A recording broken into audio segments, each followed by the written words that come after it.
ለልዩ ኦፕሽን የተረጋገጠ 50% ባንክ አዘጋጅተናል። ይህን አግሪመንታቸው ላይ የምንጽፍላቸው ገበያው ላይ ከሚጠራው በጣም በግማሽ የሚወረደ ዋጋ ሊጠራ ይችላል። ነገር ግን ሰው ተቻክሎ ቅናሽ አገኝ ነው ብሎ ይገባል። ነገር ግን ኖቲስ የማያደርገው ግሮስ እና ኔት ኤሪያ የሚባል ነገር አለ።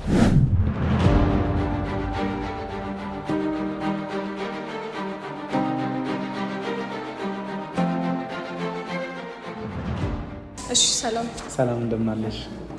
ራስህን እስቲ ያስተዋውቅልኝ። እሺ በጣም ጥሩ። እኔ ሚኪያስ እባላለሁኝ። የመጣሽው ወደ ትልቅ ተቋም ነው። ድሪም ቢልደርስ ሪል ስቴት ይባላል። ድሪም ቢልደርስ እንግዲህ በትልቁ ማዘር ካምፓኒያችን ኬድማስ ትሬዲንግ ስር የሚተዳደር አንዱ የሪል ስቴት ካምፓኒ ነው ማለት ነው። እሺ አመሰግናለሁ። ከአሁን በፊትስ ምን ሰርቷል ወይም ካምፓኒ ፕሮፋይሉ ምን ይመስላል? ኦኬ በጣም ጥሩ ጥያቄ ጠየቅሽን። ከመጀመሪያ ከኬድማስ ልጀምርልሽ። የእኛ ትልቁ ማዘር ካምፓኒ እንደነገርኩሽ ኬድማስ ትሬዲንግ ነው።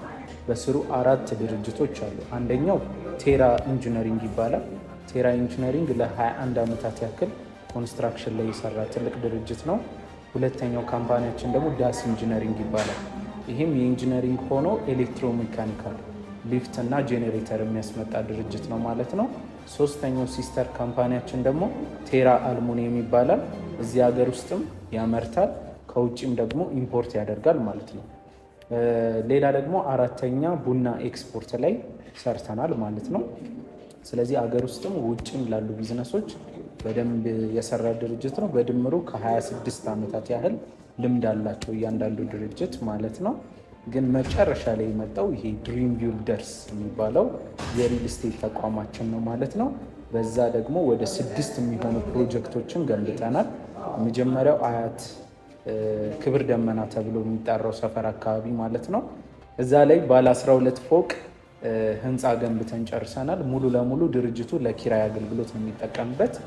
ሌላ ደግሞ 6 ፎቅ ያለበት ሰሚት ፔፕሲ ፋብሪካ ካወቅሹ ሞሃ፣ እዛም ደግሞ ባለ 6 ፎቅ አፓርትመንቶች ያለበት ለኪራይ ድርጅቱ የሚጠቀመው አለ።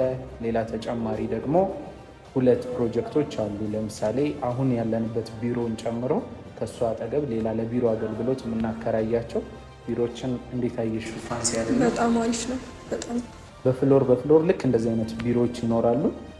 ሙሉ ፍሎሩንም መከራየት ይችላሉ። ካልሆነ ደግሞ አንዷን ብቻ ሲንግል መከራየት ይችላሉ። ያንን ሲከራዩ 2 ባዝሩም ያገኛሉ ማለት ነው።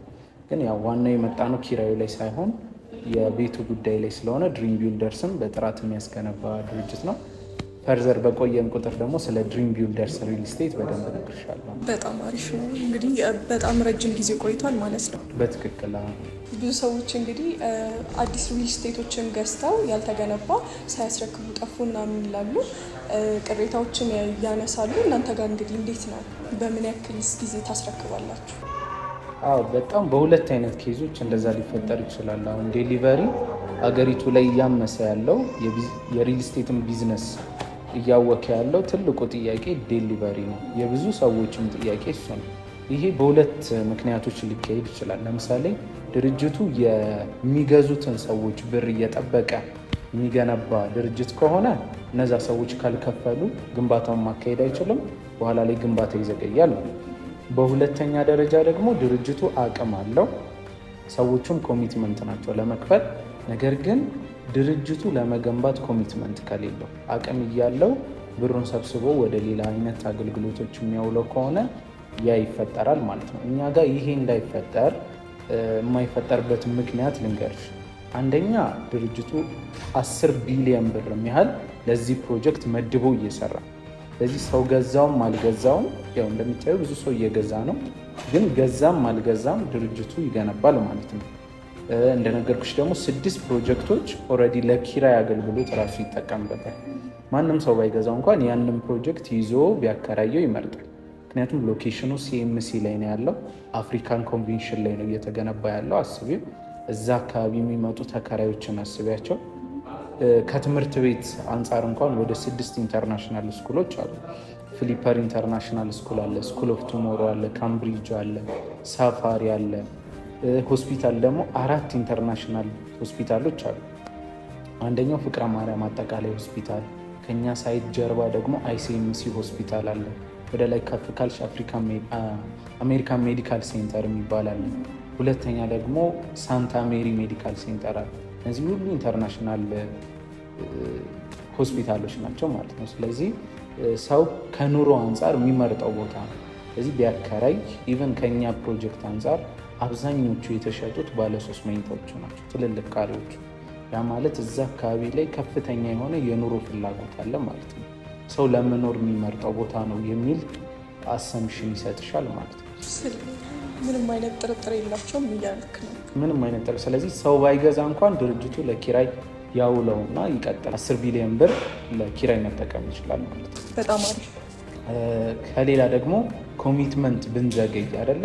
አንደኛው ደግሞ ድርጅቱ ኮሚትመንት ከሌለው ነው አልኩሽ አይደለ? ኮሚትመንት እንዳንዘገይ ደግሞ እኛ ውሉ ላይ ምን አስገባን? ድርጅቱ ለ1 ወር ያህል ማስረከብ ከነበረበት ጊዜ ቢዘገይ 1% ከሙሉ ክፍያው ላይ ይቀጣል ይላል። እዛ ፕሮጀክት ላይ 1000 ቤቶች አሉ። ያ ማለት 1000% 1 ወር ብንዘገይ ይቀጣል ማለት ነው። 6 ወር ደግሞ ብንዘገይ ኢማጂን 6000% ያህል እንቀጣለን ማለት ነው። ያ ድርጅቱን የመደበውን 10 ቢሊዮን ብር በቀላሉ በ6 ወር ላይ ያጠው ይችላል ማለት ነው። ስለዚህ ከዚህ አንጻር ድርጅቱ ምንም የመስጋት የመዘግየት ስጋት የለበትም። ኮሚትመንትም አቅምም ያዘጋጀ ድርጅት። እሺ እንግዲህ ድሪም ሪል ስቴት በአሁኑ ሰዓት በኢትዮጵያ ውስጥ ትልቁ ሪል ስቴት ከነሱ ውስጥ ይመደባል። እንግዲህ ምን አዲስ ነገር አለ? ያው እንግዲህ ትልቁ የኛ ትልቅ ካምፓኒ ነው የምንልበት ምክንያት የጀመርነው ይሄኛው ፕሮጀክት CMC ላይ ያለው ፕሮጀክት 23,000 ካሬ ሜትር ላይ ነው ያለው። በጣም ትልቅ ኮምፓውንድ ነው፣ ጌትድ ኮምፓውንድ ነው። በጣም ጥበቃው ሴኪዩርድ የሆነ ነው። ለምን ካልሽኝ በውስጡ የኛ አፓርትመንቶች ባሉበት ኤሪያ ባለ 5 ኮከብ ሆቴል እያስገነባ ነው። በጣም ኃይለኛ ሃይ ኳሊቲ የሆነ ስታንዳርድ ነው ያለው። በሴራሚክ ዙሪያ ስታንዳርድን የጠበቀ ነው። ባዝሩም፣ ኪችን፣ ሁሉንም አጠቃቀም ሩሞቹ 5 ኮከብ ስታንዳርድ ያላቸው ናቸው።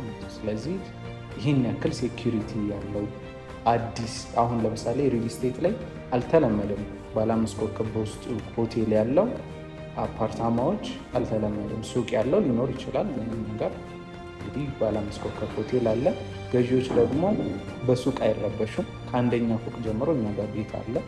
ከአንደኛ ፎቅ ከግራውንድ ጀምሮ መግዛት ይችላሉ ማለት ነው። እሺ እንግዲህ እስካሁን የሰማነው ነገር በጣም አሪፍ ነው። ያከፋፈል ሁኔታዎች ውስጥ እስቲ እንዲህ ምን ይመስላል? ከባንክ ጋር ታገናኛላችሁ? በጣም ጥሩ ጥያቄ እዚህ ጋር ጠየቅሽን። የእኛ ድርጅት ፍሌክሲብል አይነት ፔመንት ሜተድ ነው ያዘጋጀው። ያ ማለት አቴ ታይም አሁን ብዙ ቦታ ላይ ብዙ ክፍያ ይጠየቃል አይደለ? በአንድ ጊዜ ከፍ ያለ ክፍያ። እኛ ጋር ግን በዳውን ፔመንት 10% ቅድመ ክፍያ መጀመር ይቻላል። ከዛም ደግሞ በግንባታው ሂደት ነው የሚከፍለው።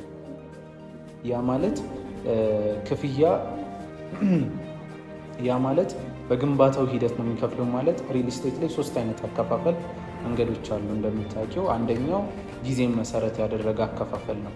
እኛ ጋር ይሄኛው ተቀባይነት የማይኖረው ምክንያት ደንበኛው ኮሚትድ ሆኖ በየ3 ወሩ ቢከፍል፣ እኛ ግን ባንገነባ ውል እስከሰጠነው ድረስ በየ3 ወሩ ትከፍላለህ እስካልነው ድረስ ደንበኛው መክፈል ግዴታ ይኖርበታል።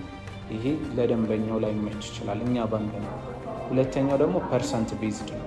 ፐርሰንት ቤዝድ ብዙ ኢንጂነሪንግ ባክግራውንድ ለሌላቸው ሰዎች በጣም ያሰጋል። ያ ማለት አንድ ህንፃ ፋውንዴሽኑ ተጠናቀቀ ማለት 30% ግንባታውን ጨረሰ ማለት ነው፣ በኢንጂነሪንግ ህግ ማለት ነው።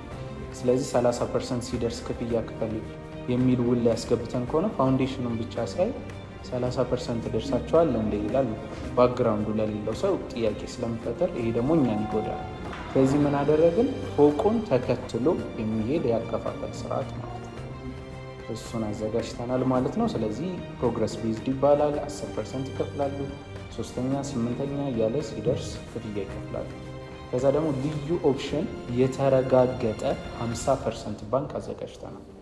ይህን አግሪመንታቸው ላይ የምንጽፍላቸው ማለት ነው። ይህንን አዘጋጅተናል። እሺ ከሌሎች እንግዲህ ምን ይለያቸዋል? ምን ይለየናል ትላላችሁ? ኦኬ ዋነኛው ነገር ኮምፓውንዳችን ሌክዠሪየስ ነው።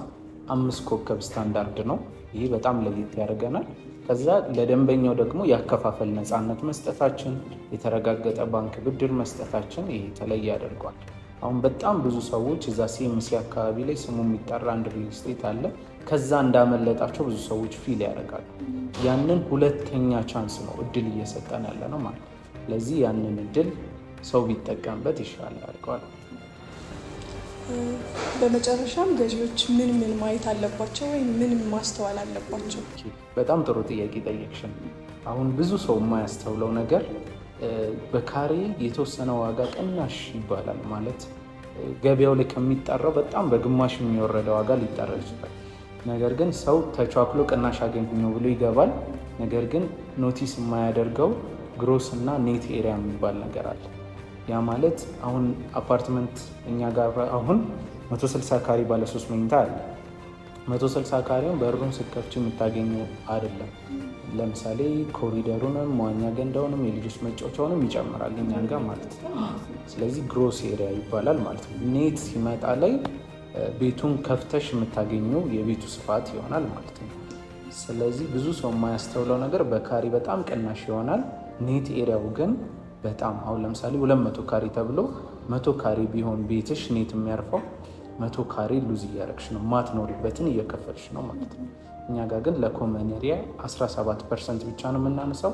ከዛ ውስጥም ደግሞ 15 ካሬውን ደንበኛው የሚጠቀምበት የመኪና ማቆሚያ ቦታ ነው የሚሆነው ማለት ነው። እሺ እንግዲህ ይህን ፕሮጀክት የወደዱት ሰዎች እንዴት ሊያገኟችሁ ይችላሉ?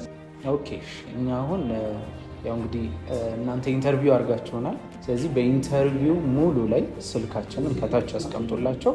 በዋትሳፕም በቴሌግራምም ኢሞም ኤኒ ሶሻል ሚዲያ ማውራት ይችላሉ። እኛም በዛች በድርጅቱ ስልክ ቁጥር ያወሩ።